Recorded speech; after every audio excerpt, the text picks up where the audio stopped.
All right, so now we're going to continue our conversation and shift gears a little bit and talk more about data centers, the impact, and what that looks like. And so I spent some time last week with one of our eminent scholars from Georgia Tech, and he really tried to explain this digital infrastructure in a different way. And I'm going to try to do that, although it's not my forte. But I think most of us, when we think about this new digital economy, we think about the top of, quite frankly, a pyramid. And the top of that pyramid is maybe the streaming platform that we use, or Gemini when we're using AI. But all that sits on an incredible fiscal infrastructure that goes so much more deeply. So those AI applications, those digital platforms, even the programs that your businesses use at work, those sit at the very teeny top of this pyramid. So underneath that is the software that we all use. It's the cloud systems, the data management systems, all that's in that next tier. But under that, here comes all the hardware, right? That's the chips, the servers, the computing network, the cooling systems. And then below that are the actual data centers themselves. And then under all of that is the energy system that we talked about with our first panel today. So without that energy, without those data centers, everything in our modern lives kind of collapse into nothing. And so as you try to explain this to folks and you try to visualize it for your own business, try to use that pyramid. That's the story. I think where we get lost, and I think back about my dad, who was a 40-year telephone guy, and he came home one day frustrated right after cell phones came out. And I said, well, what's wrong? And he says, well, I had to speak at the Rotary Club today in our little hometown. And he said, this woman asked a question, and she said, I understand when I make a phone call that my voice goes down the line and goes up on a wire, goes to your office, and then goes to whoever else is out there. She goes, but when I talk into this cell phone, where does it go? There's no wire. And my dad looked at her and says, I don't know. I think for the last 30 years, we've thought that it went to this magic cloud floating in the sky. And now that we know that AI nor that cloud is suspended in the air, it's an actual, the digital economy is very physical. It goes through a power plant, substations, batteries, data centers. And the modern economy no longer simply uses electricity, right? It is increasingly converts electricity into intelligence. And that's not just a trend driven by AI, it's all of our entire lives. Y'all know I like data, so I want to share with you a little bit of data. Can anybody tell me what a zettabyte is, what it represents? 1 zettabyte. I'm going to tell you. You know, no idea. Thank you, Mr. Chairman. So 1 zettabyte is about 1 trillion books, 4 billion iPhones, or 300 billion hours of video. And in 2015, the world generated about 15 zettabytes of data annually. All right? So you can kind of put all that, do that math in your head. Today, it's 180 zettabytes. That's just consumer demand growing. What does it look like? Well, every minute of every day, there are 2 million Google searches every minute. There are 100,000 tweets. I've seen some of you doing that today. I've seen some of you on Snapchat as well. 571 websites are created every minute of every day, all creating more demand for data. You spend money online every day. I won't bore you with that one. Here's my favorite one, though, is we stream 1.2 million songs every minute. 1.2 million songs a minute. If you break that down, this is real data, that's 32,000 Taylor Swift songs every minute. And if you add that up, that means you stream 47 million Taylor Swift songs every day. And all that has to rest somewhere, not magically floating over your head. So, none of that counts AI usage, the massive volumes of prompts and automated tasks. Every one of those activities that you perform as a consumer or as a business person, you are requiring more energy to be used and more data management capacity. And that's why when I talk about energy and digital infrastructure being completely interconnected for our future, just like our ports, railroads, and highways are interconnected to move goods and products, this is the new system to move data around the world. Because of this explosion, because of, quite frankly, some of the misinformation, the questions, the understanding, I'm happy to announce this morning that the Georgia Chamber is going to take on 2 new initiatives, and we'll be rolling these out in the coming weeks. The first is that we will launch a new effort called the Digital Infrastructure Alliance. This conversation is not just about one company or one type of company. We need to talk about the entire ecosystem for economic future. So that means the utilities, our data center operators, fiber providers, construction companies, engineers, communities, even the companies that use huge amounts of data every day. We want you at the same table to share, talk, and to develop the right plan to make sure that we are moving in the right direction. We have to have thoughtful planning. We have to know the facts if we're going to be ready for Georgia 2050. Part of this effort is also to make sure that we're being good corporate citizens, we're being transparent, and we're doing good economic stewardship. That's the first initiative, and I invite everyone in this room to be part of that alliance and that discussion. The second is really focused on our communities in Georgia. We will be launching in the next month or so a data center ready community designation. The goal is to help our elected officials and communities make informed decisions and understand what readiness actually looks like. Do you have the fiber access, water systems, workforce, land use, the right zoning? And most importantly, I think it will help communities replace misinformation with facts and preparation. We're not saying that every community wants a data center, but we want to make sure that those that do are following the right process, are transparent, and can work with all partners that might be interested. Because we know that that demand for energy, connectivity, computing power is only going to grow. And as I said earlier today, infrastructure still shapes our opportunity. And we have an opportunity in Georgia, and we are bullish on that opportunity, that we can not only participate in the future economy of this country, but we can help drive it. And that's why we will continue to work with members of the General Assembly, our local elected officials, members of the Public Service Commission, to have these conversations and to be better partners for our local communities. And so I look forward to having those conversations and working with all of you on those 2 initiatives as we move through this summer and into next year. So, to have a little more of a discussion about data center growth, what that looks like, and the roles that community play, I'm happy to invite my next 2 panelists, Niki Vanderslice, who is President and CEO of the Fayette County Development Authority, and Katie Ottenweller, Lead Energy Market Development for the U.S. for Google. Ladies, would you please come join me on stage?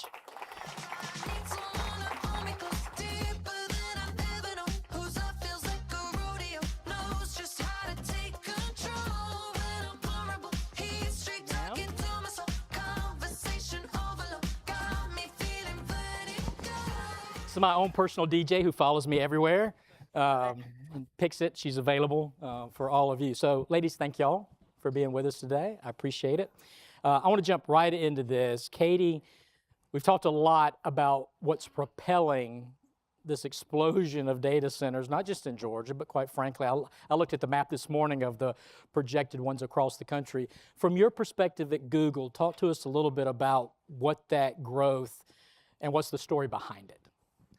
Yeah, I mean, I think the story of this is the story we've all experienced. I mean, even just in the last 5 years since the pandemic, think about how much more time you are spending on your computer, even at work. I spend most of my day on video calls.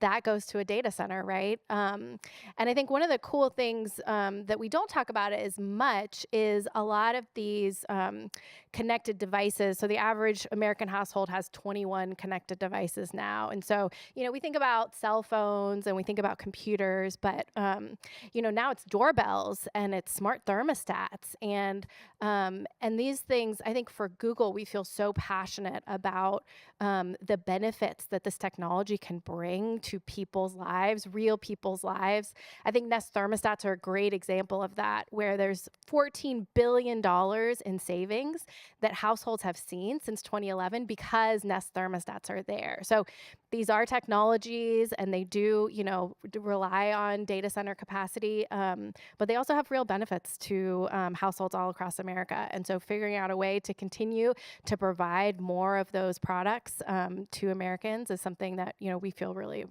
excited about. You know, I never thought about it from that perspective, but you're right. We've got the Ring doorbell, we've got the other camera, all of our neighbors' pools are connected to their phones. All that goes somewhere, right? And it's got to go there. Okay, so we'll come back to that in a minute. I want to go a little bit deeper. But Niki, you've been on the front line. One of the largest data centers is going into Fayette County. It's changing Fayette County. It's changing your tax base. Talk to me a little bit about what the benefits are and why Fayette County decided that this was a decision and a good fit for our community. Yeah. So There you go. we started in with a challenge from our elected officials in 2016 and started pursuing a data center in 2017. So that if It was you a conscious decision. it was a conscious decision. And the reason behind that was we are, and as much as I'm supposed to be a salesperson for our community, if you're getting close to retirement age, you might want to consider us because we're the oldest county in Metro Atlanta. We have a large percentage of our workforce leaves the county every day to go to work. Yes. Chris is one of those. So when you think of it as a county of 127,000 people, there's only 12,000 that live and work in Fayette County. We send 41,000 out and we bring 38,000 in. And you say, what does that have to do with data centers? Well, one of the biggest criticisms is it's not a lot of jobs. Well, we have very low unemployment. We are routinely low threes. And years ago, you said if it's less than 5%, anybody that wants a job can get a job, Yeah. right? So we don't have an unemployment issue. Our workforce leaves. I tell people that the pilots at Delta can't, as much as I would love for them to be able to take off and land at Falcon Field, they can't do that. They're going to the airport because of our proximity. And so we looked at it that we needed the balance on our digest. The investment that data centers would bring and what that would do to our digest. And so we consciously went after them in 2017. They didn't need a lot of workers. They had a lot of investment. And the employees that they have are well educated. And the wages would allow them to live and work in our community. So that was our strategy behind it. We also looked at what was our excess capacity in our water system, in our sewer system. What did those things look like? There have been lessons that we learned that we would do things differently today. I mean, we would ask different questions today, but I think that's true in any project that you work. You learn something when you do it the first time. You learn something, and so it has. But I think that I tell people often that while we have a data center that the first building came online last year, second building came online this year, third building will come online next year, that we won't really see that benefit until my children have children. And so when we talk about it for our community, it will be a long-term impact. And so we are already, we had for our legislators that are in the room, we had some local legislation that was passed, and there will be a referendum on the ballot in November that our county, the city that the data center that's operational is in, and the Board of Education could increase their homestead exemption because of the revenues that will come to the tax digest off of the data center between the operator and the tenant and what we see. So, conscious decision. When you started that discussion, it was a little before kind of the NIMBYism that we see today, right? And so how have you communicated to the residents of the community the benefits, right? I mean, and let me phrase, when I first moved to Fayette County, our third largest taxpayer was a Vanderslice's house. Just so you know, that's how long I've been there. But so talk to me about how you talked about that economic impact. Well, so that's been very interesting because we're not a taxing entity, right? So I can say these are the options that are out there. But the elected officials, our county commissioners, our Board of Education, they have to actually take that step. And so we have talked about what it is, but they're nervous to do that, quite frankly. Yesterday they said in a meeting, they said, we're nervous to do it until we know what the legislation from the state is going to be. If they're going to get rid of property taxes, if they're going to do this, if they're going to do that. And so that really is having an impact on I think, for anybody from Fayette County, don't go home and repeat this, but we've talked about doing a homestead exemption on the first $400,000 of value of a home. Our average home price is just over $500,000 in the county. That would be fabulous. That would be able to point to this is what data centers do. Yeah. but they're like, but what if we get legislation, and what does that, how does that? And so they're nervous to make any of those decisions to offer the relief on the local level. And so when you think about what's being discussed at the state level, that's great. But if we want to do it on the local level, how is that going to impact us? And then are we going to be going, oh my goodness, now we've got to raise taxes because. Right. Yeah, and I think Covington, the mayor of Covington, I think has announced that that's their intent to do exactly what you're saying. Katie, I want to come back to you. You talked a little bit about what's kind of driving that global growth. What is it about Georgia that has gotten so much attention from this sector? Yeah, so Georgia is such an incredible place to be growing. This is not a new decision for Google. We actually, the second data center we ever opened anywhere in the globe was here in Georgia in 2007 in Douglas County. And that data center has been operating for almost 20 years now. There was an intentional decision from day one. We want to be in Georgia. This is a pro-business environment. And we want to be in Douglas County because Douglas County wanted us to be there. And so, part of what we have to do, and this is part of our commitment to build data centers the right way, is to be a neighbor from day one. I think we have demonstrated that track record in Douglas County over the last 20 years. I think, the proof is in the pudding for folks who are looking at, is a data center something that I want in my community? And part of that was being really intentional about what is important to this particular community. And one of the things that we heard really early on in Douglas County was concerns about water usage. Our data center was right on the Chattahoochee River. We actually partnered with the county to help build a wastewater treatment facility on our campus so that we could take gray water from the county, use that, recycle that water in our data center, and then put it back into the river cleaner than we got it. And that was a really innovative project, but we would not have done that if we weren't committed to be there for the long term, because that's a significant infrastructure investment that we had to make. And so, I think as communities are making these decisions about, do I want a data center or not, that's a really important question to ask, is well, how long are you planning on being here? And how are you making those investments that show that, as much as you're benefiting from being here, we are also benefiting from you. And I think more and more we've got to continue to sort of have those conversations and then really lean into what is actually important to the communities. Katie, you brought up the Douglas County. So y'all have been in Douglas County almost 20 years now. And so I think about Stuart, what have we had, 20 years of your facility now? And how many times have you reinvested into the Kia plant? 10 times? Yeah, every 2 years, there's more investment. Oh, absolutely. And so I think people don't understand that from a data center. They think, oh, I'll just build the box and then there's a bunch of rows of servers. And no, it's that's it forever. These chips, they have a shelf life. And so you're continually sort of upgrading the technology that's there, making it more efficient, driving down the power usage efficiency, the water usage efficiency in these places so that they continue to be really valuable assets. So I want to come back to the technology part of this in a few minutes, but I want to come back to the community aspect, because and I remember in 2007 when you guys went in, I remember the conversation about water in Douglas County. Niki, from your perspective, what did you hear as those larger concerns once you got underway in Fayette County? So we went to our utilities and said, can you serve this, right? And they said, yes, we can. And honestly, we didn't dig a whole lot deeper than that. If you think about it, because they're the expert in that. They know what the capacity is. They know for our water system, if they're selling wholesale water to another county, we have capacity to serve it. For our site in Fayetteville, upon completion, okay, because if you have paid attention to any of the news recently, there's been this 30 million gallons of stolen water or whatever. They were running 2 concrete batch plants. They were building 7 bridges.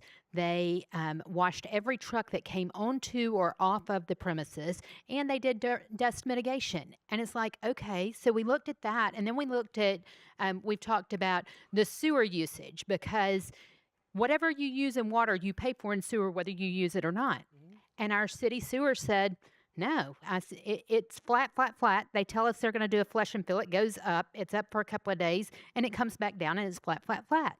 They're not using that much. What we have talked about is that the property where QTS is located in Fayetteville is 600 acres. It would have been 1,200 homes had it not been a data center that would have used more in services than they pay for. You talked about your friend at Georgia Tech. We did a study last year in 24 and early in 25 for a cost of community services study to say, what does it cost us for a resident? It costs us more than they pay in taxes to serve them across the board in every scenario. But if we had had those 1,200 homes, we would have had somewhere between 24 and 3,600 cars. We would have had to build another school for the school system. We would have had to look at all of these things that we would have had to build to serve those 1,200 homes. In contrast, we have a 600-acre data center that upon completion will use less than 100 homes worth of water. 1,200 homes worth of water? 100 homes worth of water. You think about that. So our water system didn't have to have upgrades. Our sewer system didn't have to have upgrades.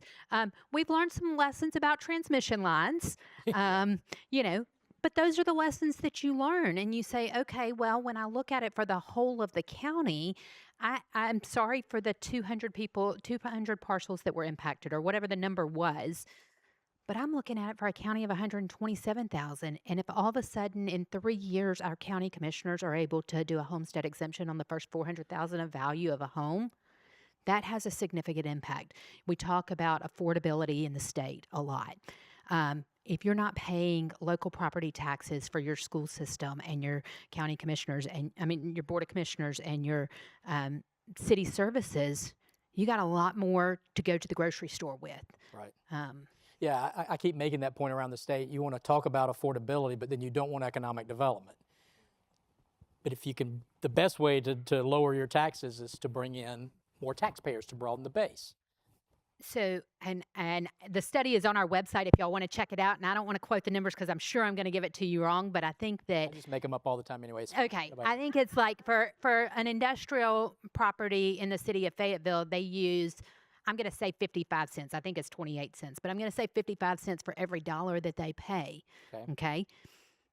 But you know how much they use in services for the school system? Mm-hmm. 0. There isn't an industrial property that puts a kid in our school system.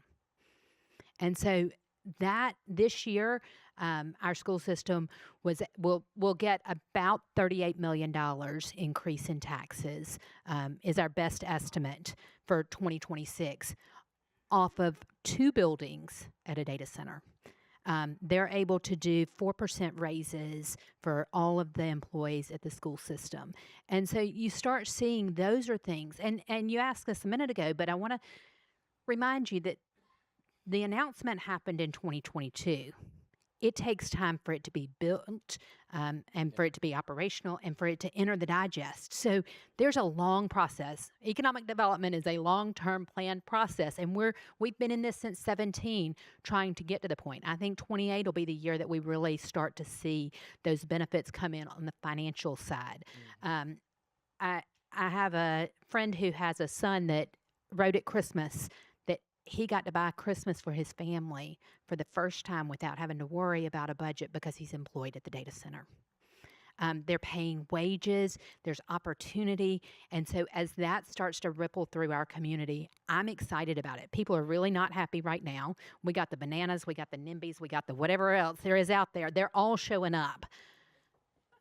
But our elected officials are steadfast, and they've said this is the right thing, even if it doesn't get me reelected. My board has said if it doesn't get me reappointed, they're doing it for the next 30 to 50 years of our community. Which a few of those guys actually have political courage, which is hard to come by these days.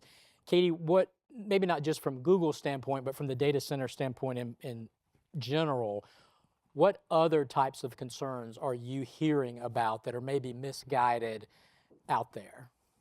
Yeah, I mean, I think affordability touches everything. Energy affordability is one that we haven't talked about yet, and that's a real one. I mean, I think the price of everything is going up for households, whether that's gas or electricity or groceries, and so people really feel that, and so I think figuring out a way to educate about the benefits of having a data center in your grid. I mean, I think Kim and others were um, really compelling earlier today talking about this. But I think our LaGrange data center that we just recently announced is a great example of what this looks like. There was an industrial customer that had pulled out of a very small kind of municipal utility grid, and they were going to have to raise rates for all of their ratepayers to cover the fixed costs that they had to operate their system. And so we were able to step into that industrial site and take on that load. And because of that,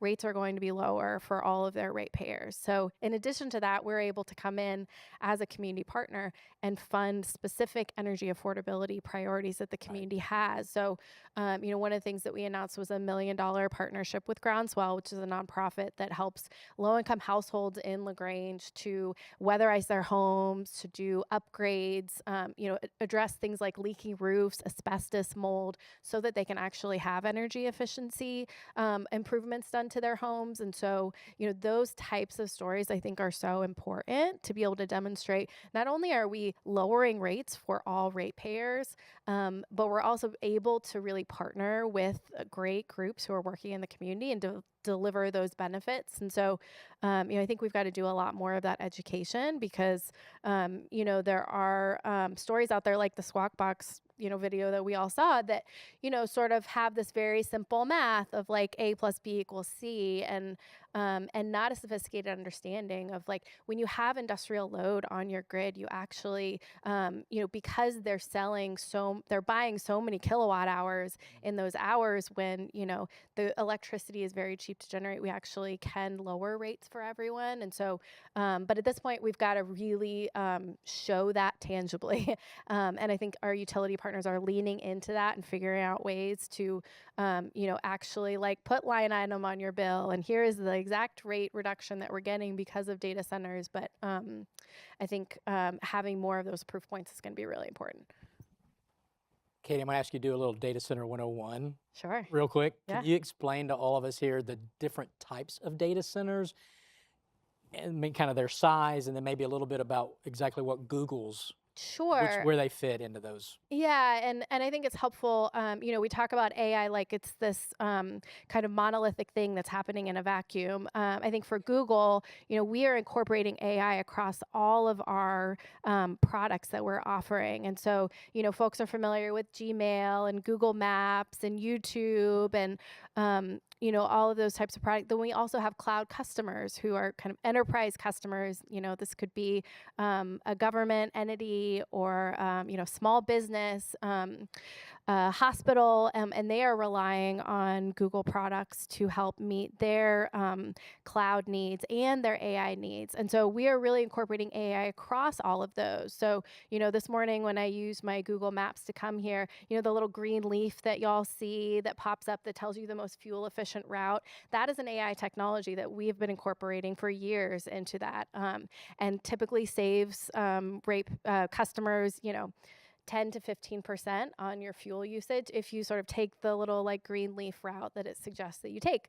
So that's an example of, a product that we are putting into our data centers. And so, a lot of the AI training even that's happening today, that might be something that's happening in a data center, but then that might switch to become, product that we're offering to cloud customers, 6 months or a year down the road. And so, the data centers really are not one thing, and they're meeting a lot of the different product needs that our users have. So I think it's important for folks to understand that, and AI is sort of a thread that runs across all of that right now to make those products better for people to use. And the facility in LaGrange and the one in Douglas County, quote unquote, those are hyperscalers. Is that the right term? Yeah, so a hyperscaler typically is, a Google, a Microsoft, these companies that are really building out these products at scale. But there will be a lot of different products that go into those data centers. And they are like a range of different sizes, sort of depending on, what the local requirements are and what our cloud needs are at a given time. Niki, talk about what QTS is and where that fits in. Okay, so QTS is a co-location facility. They have a tenant, and a tenant could take a single rack, or a tenant could take a whole building, or a tenant could take 10 buildings. And so they have a number of different models, of which they have government models that they use. What we have is a co-location facility. I think I can say this publicly, but Microsoft is the tenant in building 1 and 2, and they have launched Fairwater AI, and so it is doing learning on our campus. We have another, Microsoft has acquired land and is in design to develop a site in Tyrone. And we're going through some conversations there around what does community want. And I said, you can have a data center that's going to use 25% of the land that they have and add to make up a third of the tax digest in Tyrone. Or you can have a last mile delivery, because that's what it was zoned for originally, that you have trucks coming in and out 24 hours a day. Or you could have 5 fast food restaurants. Like, take your pick of what you want in that use. And I think that's part of the conversation that is being missed in communicating, is governments can't just say no to everything, right? That there's property rights, and they have to be able to do something with it, and keep it as farmland. Ag land is not necessarily the highest and best use for every piece of property, because their neighbor enjoys the view. I understand my mother used to feed the deer in her backyard, but she was paying for that, right?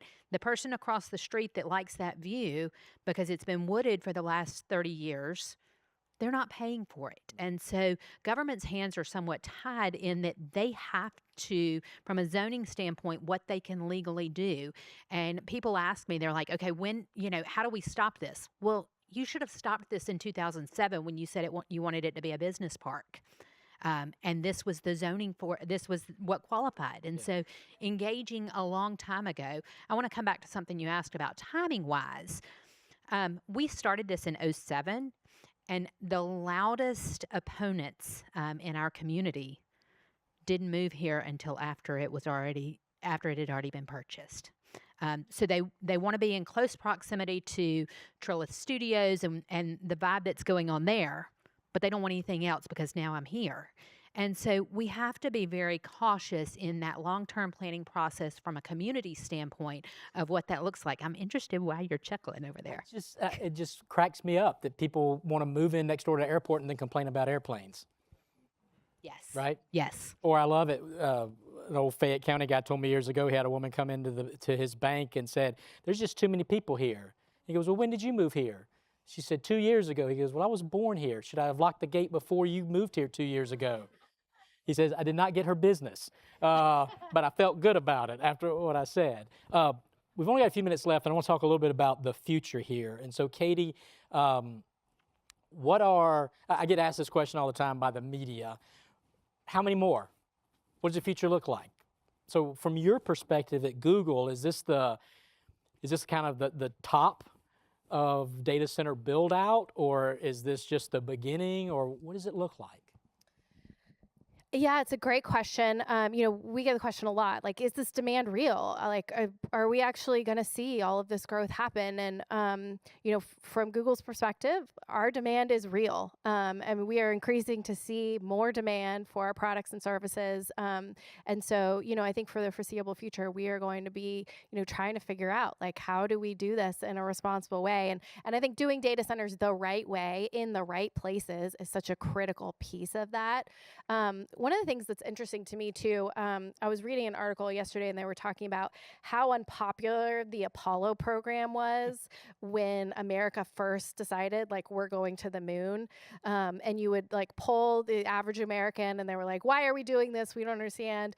And now, 50 years later, we're like, that is so, it polls so popular, and it's such a huge part of sort of like, what America is. And but then you think about all of the technologies that were unleashed because of the investments that government was making in that space program. And if you go through the laundry list, it's just incredible to think about.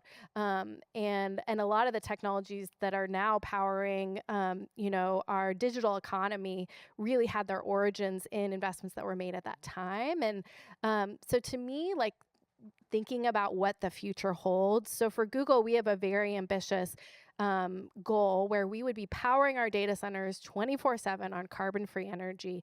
So every hour of the day on every local grid where we operate. And this is a moonshot for us, and one that we are really passionate about.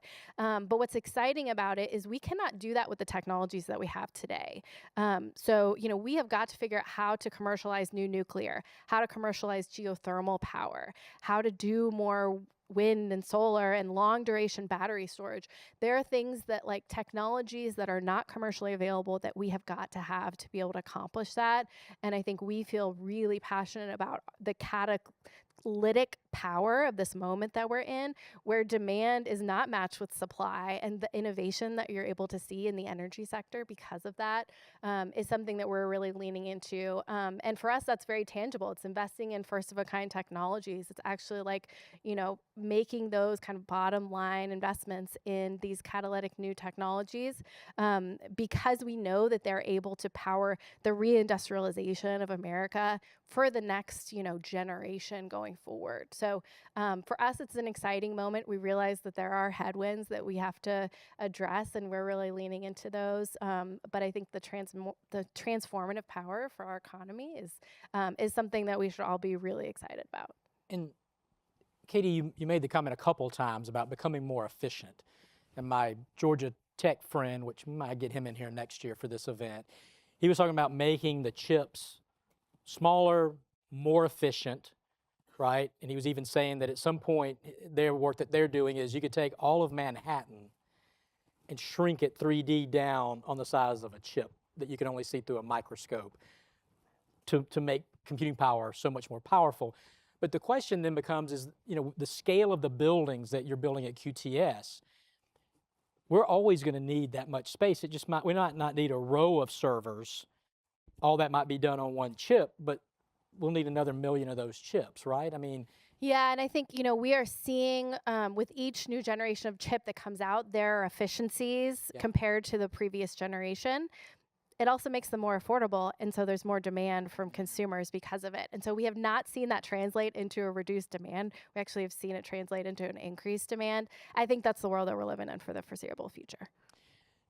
Niki, last word for you. What is your advice, recommendation for communities out there that are talking to Google, that are going through this process? What would you tell them that you kind of wish you knew or would have done different? Yep. So I think that I tell people this often, and I probably get a request at least once a week from a community that wants to come and see a data center because they want to see what it is. Is it loud? No, it's not loud. And I'm not saying they're all created equal, so don't go stand next to a different one and say it is loud. But when I talk to them, I say, the most important thing that you can do is you need to know who your partner is. You need to know who you're dancing with. And the reason that I say that is because when it gets tough, you need to know that they can stand up to it, that they can stand up to the criticism, that they are a company of integrity, that they're committed to your community. The same thing you would do on the traditional industrial development side, right? You're protecting your community. And so that would be my biggest advice to any community is you got to know who you're dancing with. The other thing, and I think you've heard me say this, but I want to make sure that I say it today because I think that, first of all, let me say that I don't think Douglas County has a lot. We're a leader in that. I don't think every community needs, we're not trying to be Northern Virginia, right? But it is a great way to diversify your tax base. We're seeing automation in the industrial sector. We're seeing things are shifting everywhere. And adding a data center to your community, to your digest, to your portfolio is something communities need to be thinking about. what I was going to say is, if you go back and you think about communities of the 1950s that said no to the interstate system, and where are they today? Communities that say, no, we don't want that because it's loud, it uses too much water, I like the farmland, pick any number of things, right? They're making that determination. And I look at communities in the state of Georgia that said no. They said, we're thriving, we're good, we don't need it. And they're losing 5 to 10% of their population annually. Yeah. People are exiting. And then what happens? Then you've got all of this built infrastructure in a community and nobody will live there. Yep. Their school systems are suffering, their community, And so I think that as communities are evaluating it, your new designation, that you need to be educated. And educated does not include your local community social media page that says, here's all the terrible things. Like really understanding that I'd rather have 13 buildings that use less than 100 homes worth of water than 1,200 homes that there's constant traffic, So doing your homework, understanding what the real story is, and I think y'all are bringing that. I'm excited about it. We're trying, and I do think it's funny, the people that go on to Facebook and say, follow me on my website to be against the data center. The hypocrisy just blows my ever-loving mind, but anyway. Bless their hearts. Yeah. Katie, thank you for being a great corporate partner and for all that Google's doing and the partnership that we have here. Nikki, thank you for being a great representative of economic development, what you're doing in our community. But more importantly, thanks for letting my son be an intern with you this summer. That's even more important. To all of you here, if you want to be part of this new alliance, if you'd like to be part of our efforts with communities, please reach out, please talk to us. This is going to be a major effort long term, and we're going to need everybody there. And if you want to be part of this conversation next year, please let our teams know. Round of applause for our panelists, and I'll turn it over to Daniela Perry.